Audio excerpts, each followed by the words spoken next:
Now I'm taking less space. Right? I know it's a little homo, but it's okay. But now I have full control of his body. He's not controlling me, I'm controlling him. Right? So I would rather be on top than underneath. Alright? So next what I'm going to do is I can use my little sling and go to his ring, to my ring, or in this case I'm going to use my lanyard. Alright? Take his lanyard in. I'm going to move my lanyard. Now every lanyard is not created equal, so some of these will not work like this. Alright, in this case I run it akimbo as a lanyard, so I can do this. Alright, I'm going to get him nice and tight. Alright, now that he's secure, he's running through my system.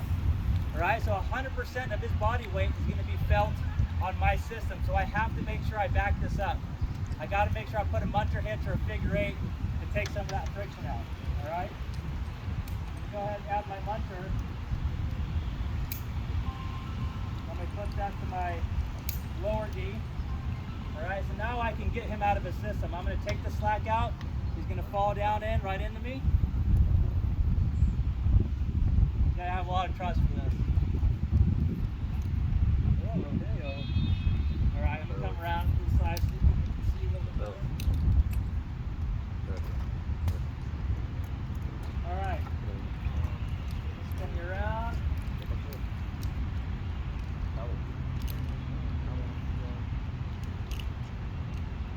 Keep that out a little bit.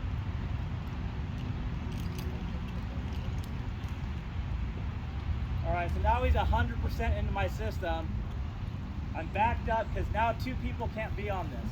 Alright, so if he's obviously a little uncomfortable, if I wanted to get him down away from me, I could lower him down a little bit. Get him free. Alright. Alright. There we go. So now I got space. He's floating, or I can stay really close to him and control him on the way down. Alright, now as I descend, my munter hitch right here is going to go ahead and take a lot of this friction. So as I break this, you can see that's going to pop through, creating that friction. Now I can ease him down. And then my ground guy, help him out. I won't do it, I promise. Alright, that's a pickoff.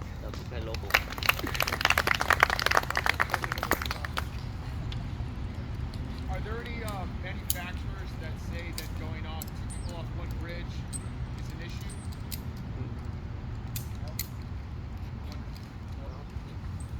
I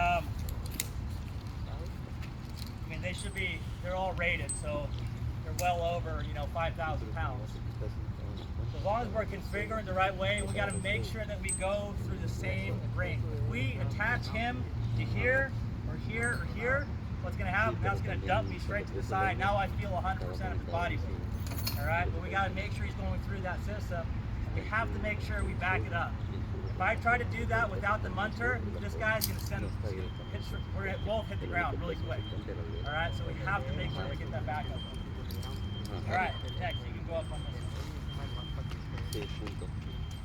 Next is, I'm going to go up on this, and I'm going to actually do a pick off and pick him out of his system and bring him, say he's stuck in a union or he's unconscious and I got to lift him out of a system. I can use a system like this if I'm climbing double rope.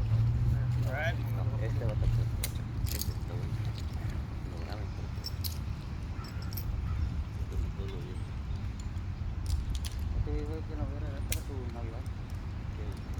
Once again, if you have an I&I, you can use your I&I. I'm going to use my little pressing here that I keep on my lanyard.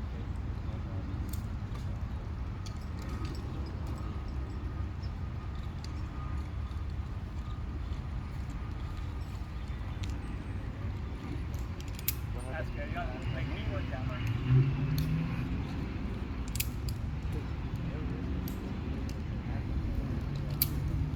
Alright, so you guys can see that. All I did was grab an extra tail. I have a little distance there. I'll probably take a little bit extra just to be safe.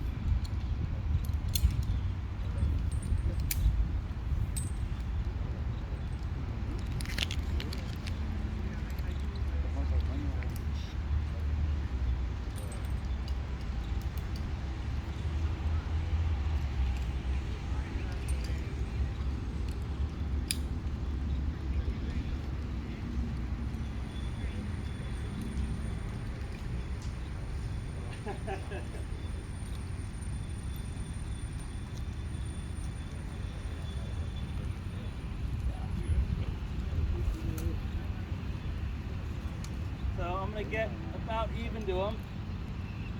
Go ahead and take this guy right back into him. And I'm going to go ahead and keep hiking. We'll take up that slack.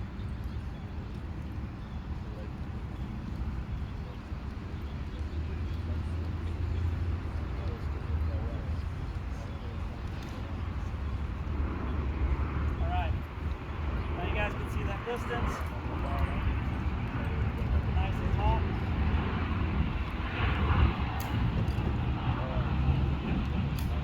Now what I'm going to do is I'm going to use this other pressing to descend. What that's going to do is pick him up off of the system. Right? That's going to alleviate that load to where we have a counterbalance. All right?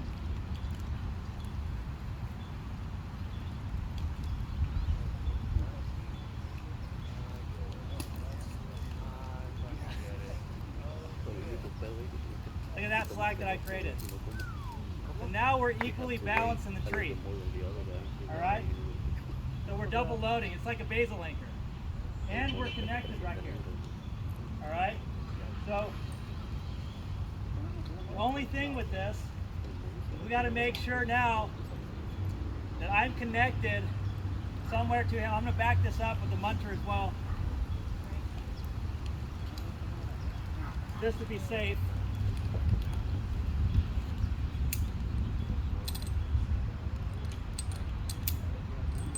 Got my munter. We're closed off. I could do it like this. That should be no problem. But if our weight's a little different, we could have an issue.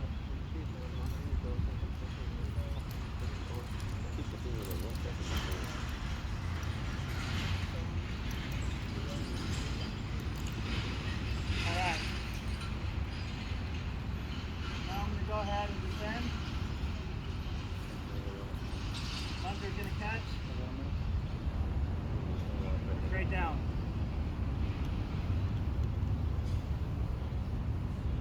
That's hot. Just little pressing.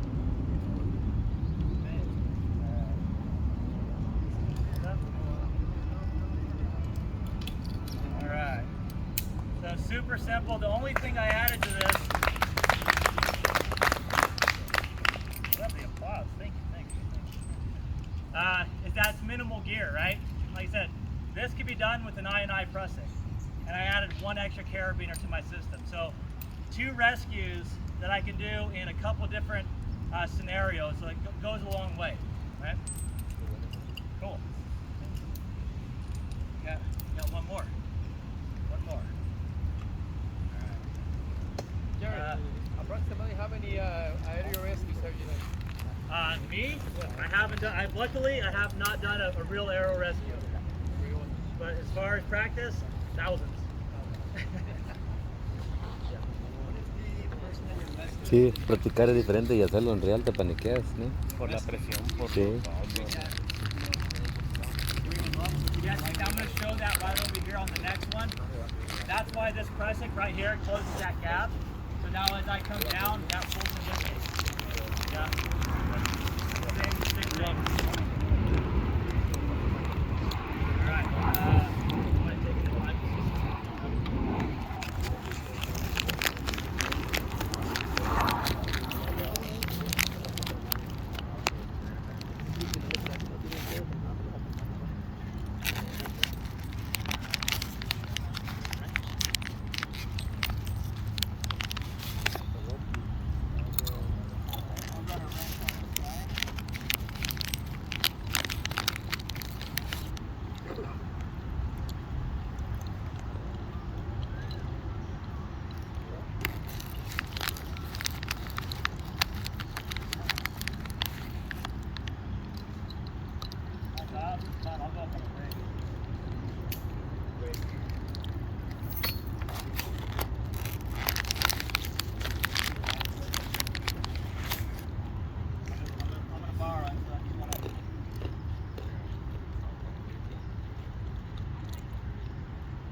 Yep, and that's what I did right there. I made sure I got that distance. As I was coming down, I was pulling up on him too. Yeah, so you can pull up, and you know it's your weight plus that little bit of extra. You'll get it. I mean, you could be off by 20, 30 pounds or so. Just to be able to do it.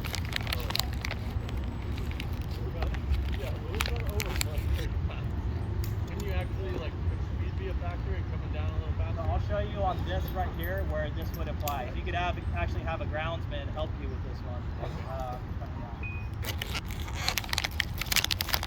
And nowadays we're working a lot on SRS, so this comes into play, especially if you're working on the canopy anchor, say with the Quickie or this Alpine Butterfly that has a retrievable tail. This would be the fastest way to get somebody down other than the truck, right? So I'm gonna go a little old school and use my rig. Got a soft spot in my heart, so I gotta. That's good.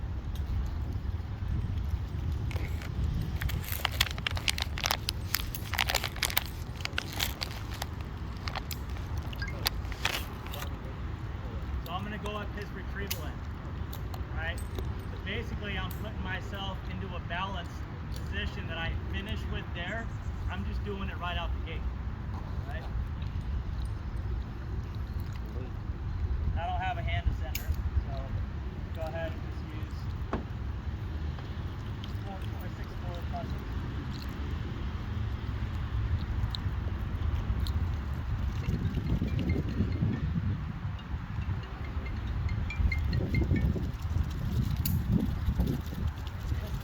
My elbows and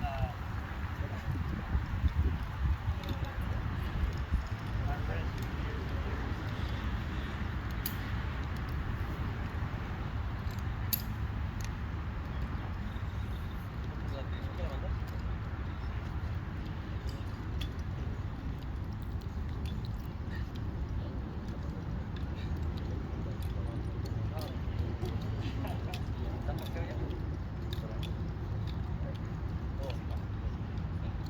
Algo porque te voy a llegar por la retaguardia.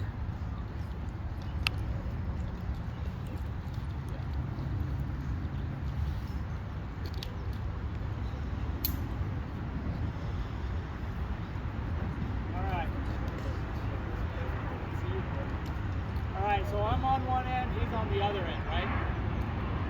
So all I gotta do now is since he's on the choke band and I'm not, I gotta close the system, right? That's gonna help with the weight. Same thing, come right back in.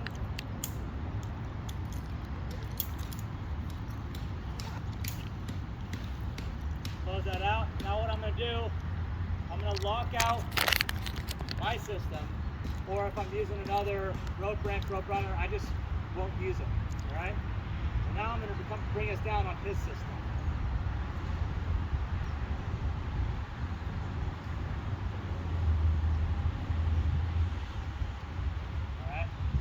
Watch the top of the tree as I bring him down.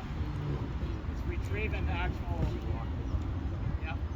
But you have to make sure you're locking out your side.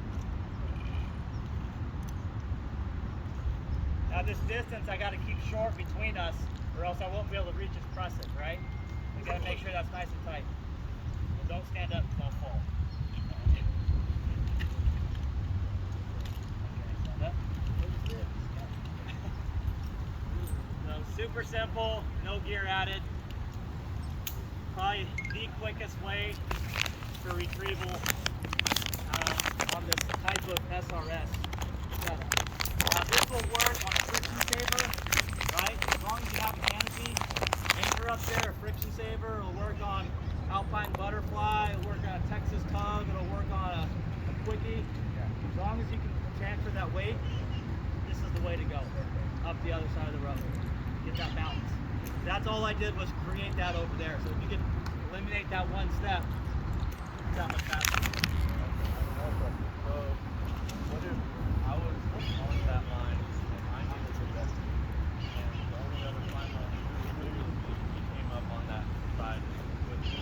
Perfect. Great question. So what you do is you guys have the guys on the ground pull on your rope. Pull on my rope, right. On your rope. Right. Yep, that'll help out. Yep. So playing with weight. I'm concerned that, any guy. Yeah. So those of you guys competing tomorrow, these are three really good tricks here for a competition too. This will take the cake. I got a question. Yes, sir. I always saw the injury, and like you used in this example, what if the line is punched? You don't know. You don't know, yeah. So that's kind of yeah, it's all, like I said, it all comes back down to there's a million different scenarios, and that's why I showed three. Yeah, what would apply in that time? If something's damaged, I'm definitely going for a pickoff. I'm taking it right off. Well, yeah, if you don't know, yeah, if you don't know, yeah. So, now in this case, I know that my line's set, and I'll just have to get up to him, take him off that quick. If I know he was just going up and he doesn't even have a chainsaw up there, and maybe he took a slip or a fall, there's nothing rigged at that point, and he was just climbing around and trying to get set or heat exhaustion, these signs already are telling me that nothing's really damaged up there. There's just no weight. So, kind of weighed that out for sure. All right, cool. You want to show some work you're listening? All right, we're good though. All right.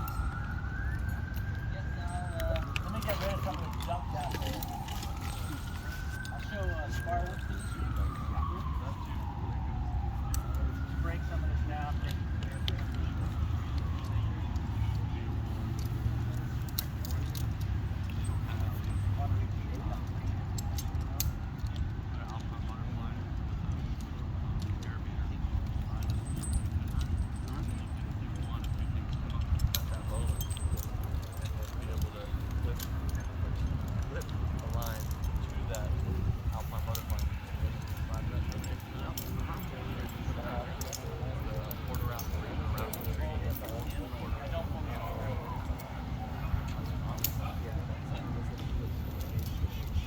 Jared, Out of the way.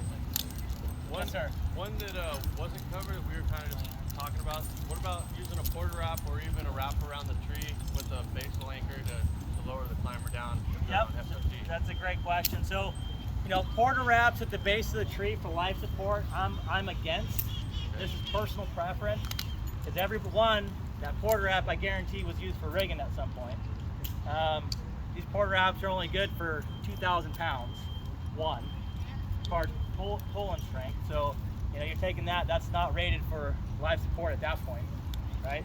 Two, everybody's mind goes straight to when they see a porter wrap is what? Rigging. I was going to say let it run.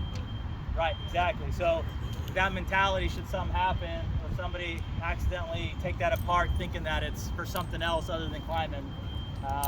But yeah, using something that has an option to descend with, absolutely. A figure eight, you can run a rig. I have a basal anchor set over there, and Matt's going to kind of go over my Academy cinch and basically how to set up a cinch, whether you're climbing with it or at the base. But using something like that for sure is great. Statistically, most accidents are going to occur when we're at work, right? So if we're working, typically we're going to have a lanyard on. So if we have a lanyard on and something happens, that doesn't matter anyway, right?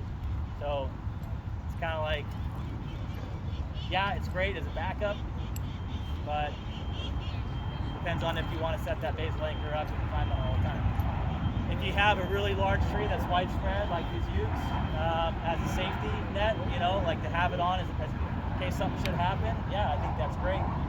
But I think more can go wrong having the basal anchor at work than any good as far as a rescue situation. Just because if you're, most accidents occur where we're cutting or rigging or, we're actually applying work. So, what I'll do oftentimes is we can show that over there with that system. Adding an alpine butterfly in there for rescue, and we can set something like that up, no problem. I'll show you how I would do it with just the straight running bowl and with the descent point.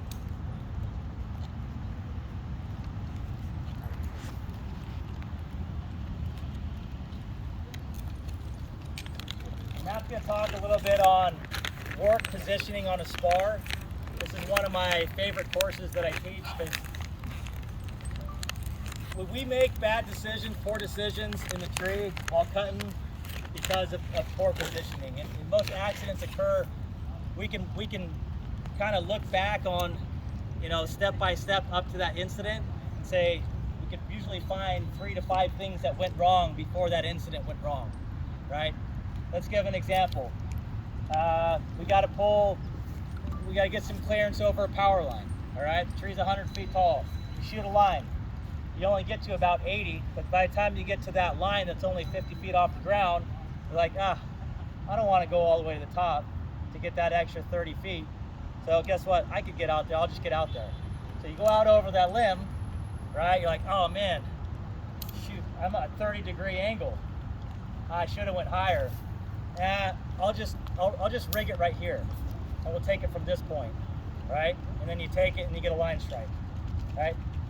We could have fixed that 3 steps ago. By knowing that already, going up the top, get the proper angle to get the proper distance on that limb we need to get, so I can rig out that piece properly, right? This goes all the way back to cutting, all right? Now I see this all the time.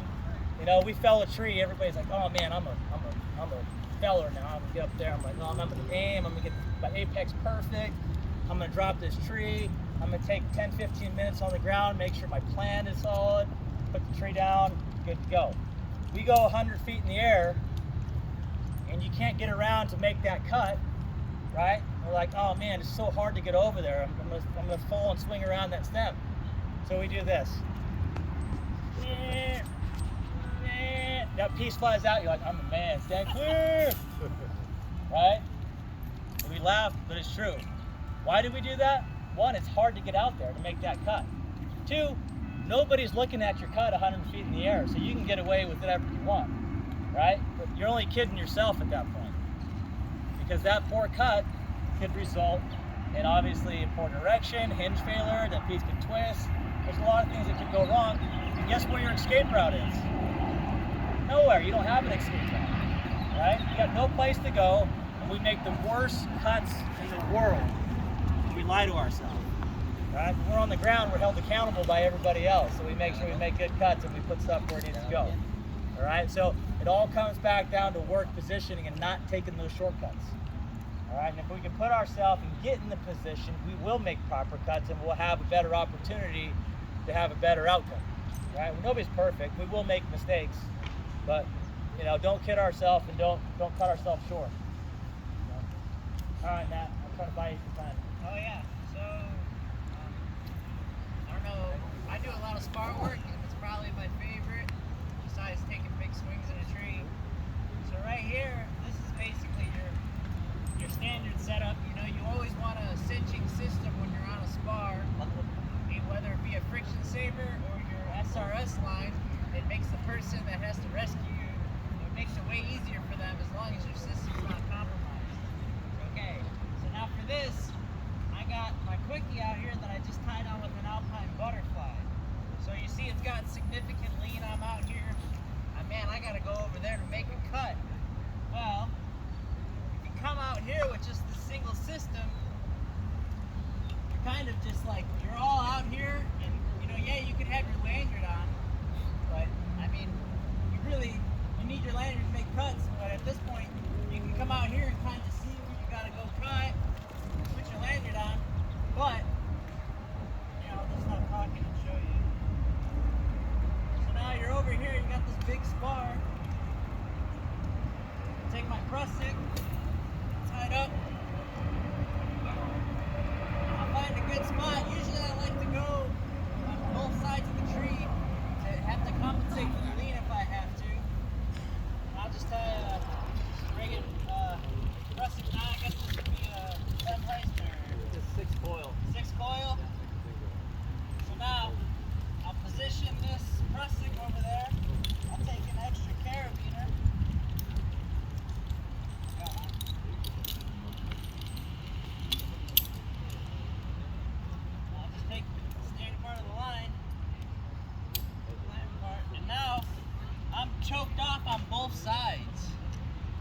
now I can kind of not have to fight that lean so much. Now I'm in a way more comfortable work position. You can work over here, get back there.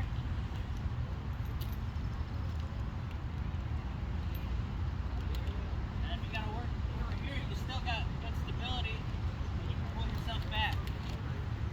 I also like to take this if I know I'm gonna negative rig a nice big top and I know that they might not be able to let it run. I'll put this on and it gives me a little bit of extra security because I know I'm double cinched off onto that stem and I know the one spot can't just pop over. Hey Matt. Yeah. What about like being tied in on that side and then having that side on the person just like flipped in, so then you almost have two. You know what I mean? Like on your On your lanyard, you mean? On the D-ring, yeah. Like having the Persig side with the carabiner on a D-ring, just so then on a big spar like that, like you were saying, to come around, maybe put a pie cut or something. Yeah, An alternative to a lanyard. yeah, but it still slides. That's the thing. And so when working on these stems that have leans, or you're trying to maneuver yourself around the side, it wants to dump you around, and so we're not able to get in that good position for the cut. So in this system right here, you can maneuver all the way around this trunk, alleviating some of that load off your hips, putting it on your climbing system. So now it's easier for you to make that cut. And all this stemmed from was, you know, it goes back to my cutting course that we do, is, you know, recognizing when we make bad cuts, right? Have you guys ever noticed that some days you go up there and you're a rock star? You'll make the cuts, you're like, man, killing it today. And you're just hitting those apex on mark.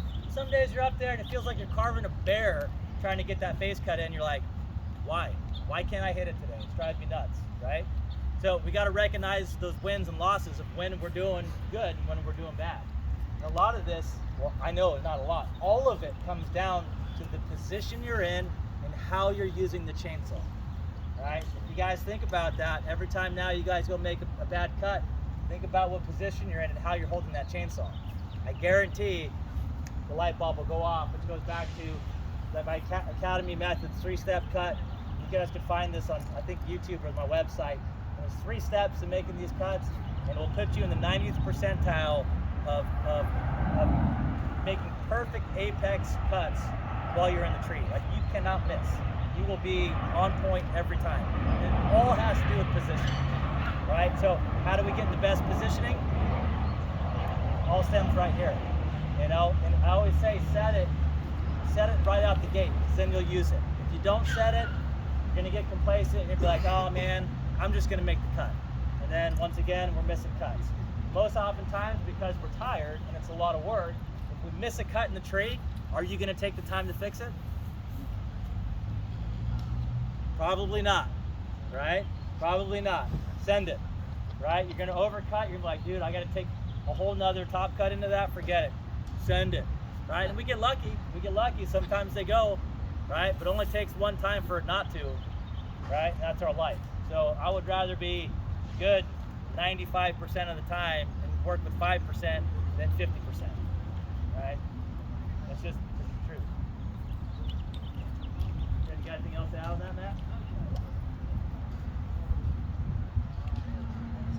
So I'll give a little sneak peek of the Academy cut here. So it's all about the position. So I say I work with the go side of the bar and the sight side of the spar. I'm talking sight side of the spar. If Matt's making a space cut on this side, we're felling this tree towards the lean. If he comes down on this side of the trunk to make this cut, and I wish I had a chainsaw to show you.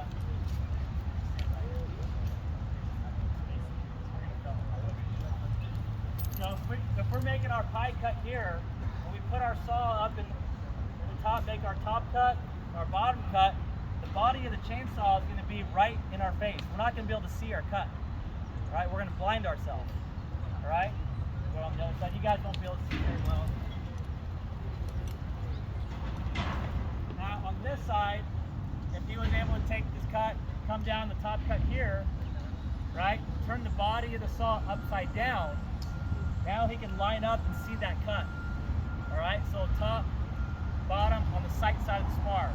Using the body of the chainsaw downward, Right? Now we're underneath the saw too. I can hold the saw like this with one hand. I'm strong here. You ever made a cut like this? Super funky, right? It's hard to do that. So get it here, flip. I can hold the saw really strong right here. Now I use that as a pivot point. Now I take my handle and I can move that up and down and see a sight down the top of the cut, find it, dog in, make that cut. So Matt's living proof. This guy makes phenomenal cuts, right? And a lot of that is going down to positioning and how he maneuvers that saw in the tree. So if he were to make that back cut from this point where he's at over there, he would have to turn the chainsaw body up once again, try to get in there. Now he has a hard time seeing and lining up that cut. So if he made the back cut from this side, right, now he can flip the chainsaw upside down, get that full sight all the way down through the cut. So it takes an additional motion to move back and forth off the spar. But what are you in it for? You in it for 10 seconds of sloppiness? Or are you in it for 10 seconds to come around and be a super pro and match that cut every single time?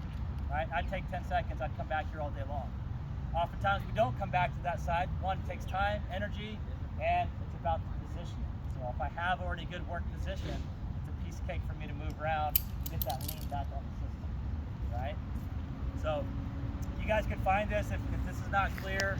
Obviously I don't have a saw in the tree to show you, but you guys can find this on, like I said, the website or on YouTube. I think I don't know if it's on YouTube. I don't mind this. All right, thank you. Any questions? No? All right, I'm going to steal you guys for another 10 minutes. We're going to go over a quick 7-part plan to fell in trees. All right? And that's going to help me out with this. Even though we don't have a chainsaw. All right? But this will be a little interactive here, so we'll have some fun. Let's go ahead and You know what chainsaw? go ahead and grab the bag. I'm just going to make sure all these have bags on them. We'll get everybody to play around with this. Do this together. Let's pick a good tree here. That one. Maybe now we use this one. Yeah. ¿Verdad? Mejor aquel, ¿no? ¿No estoy diciendo? All right, let's go for a field trip. Everybody up.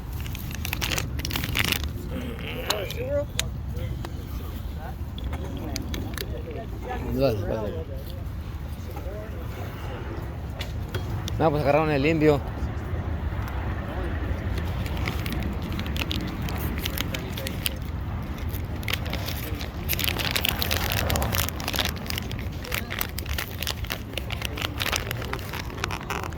Pero yo me traigo una bazooka, ¿no?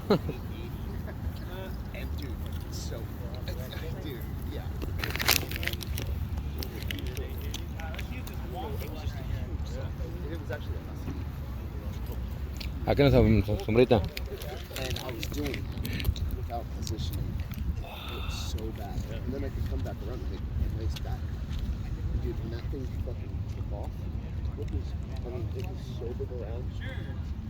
When I was landing with the wing, it just, the whole thing. All right, so how many of you guys actually do a proper size up before you put that saw on a tree? Do you guys just look at the tree and kind of say, oh man, I guess it's leaning this way, you know, I got a rope in it, it doesn't matter. And you just start cutting.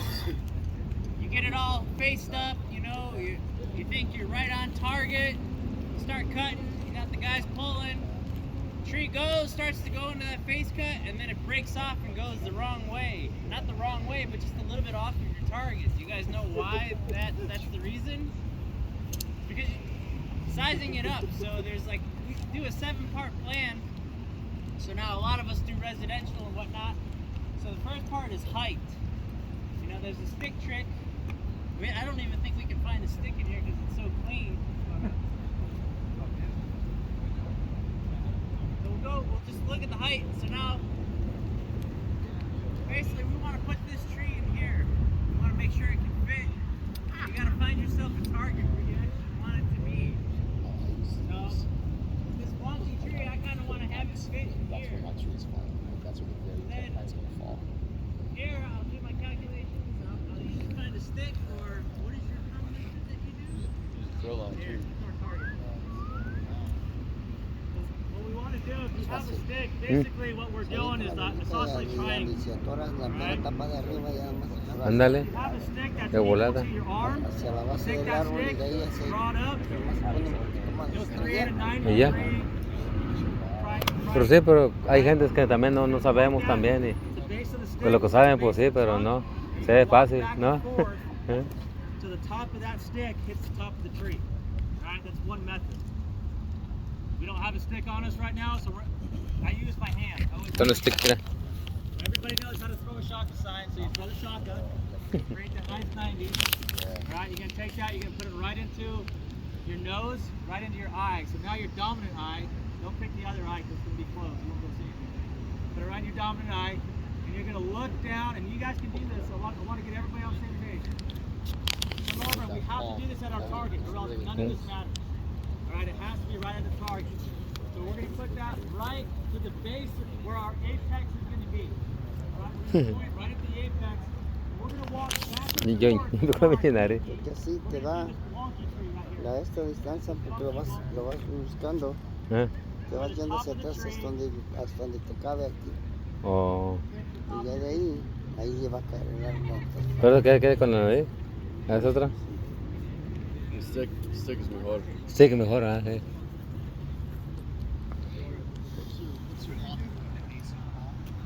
Yeah, that's the part, the base of the palm. You're looking down your That's thumb. what- Eh. right here, right here, right here. Yeah, that longer. Esa palma cae hasta acá. Esa palma cae hasta acá.